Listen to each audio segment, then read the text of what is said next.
taxpayers nga naato na tanan, especially with aton third placer na aton licensure exam meeting. Congratulations! Buong tumanggupitan ka mag-araman ano. Proud ka na bananan ako as your mayor. Kita na tanan. Proud kita na third placer coming from Tanawan, Leyte. Kada akong buo sa Pilipinas, Tanawan ang third placer. Hopefully sunod may maging first placer pa aton. Kabara doon kita matawag na bungko kinahan ka mag-araman. Right? Pinood ano? Pinood. Proven and tested na kita yan na bungko kinahan ka mag-araman. So thank you for Dr. Enrico Jose P. Gomez. Congratulations. Proud mayor ako. Then, congratulations also for Jel Dulaga. Kaya siyempre, Jel is not she's not a department head, but only a section head, pero na-excel dia. Hard-working, in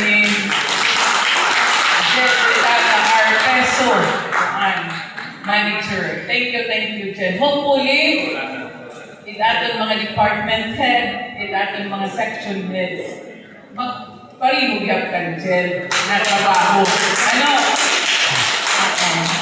Pero wala ka sama ng loob ha? Kaya ako nagyayakan ka ako. Ako nasasabtan. Direk naglilipod-lipod.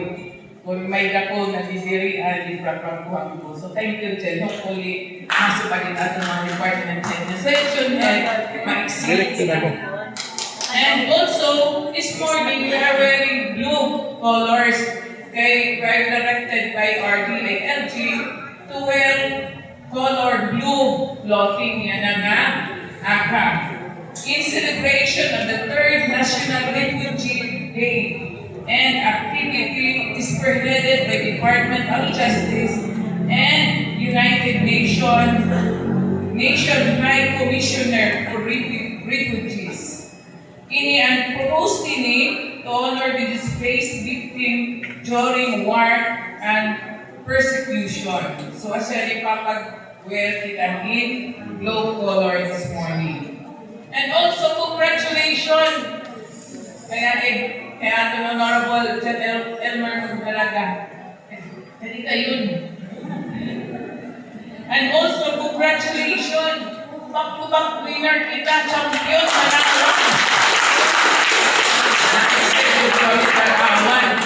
Tanawan. So na-excel yung Tanawan 2025, pinanang daw ang Miss Pintados 2025 by Trescia Moreto. Pareho Trescia era. Yan ang 2026, back-to-back again, Tanawan at Miss Pintados ang 2026. So, Trescia Morabi, Angela Morabi. So, congratulations to them na kita, proud kita Tanawan na nagiging tungganan kita din mabuko si probinsya ng Leyte. Then, also this morning, may dinatong bisita kay every year na matagkinan 100,000. Paglingkod ko as I assume office of 2022, nagkakag ako ng kuwan ina ako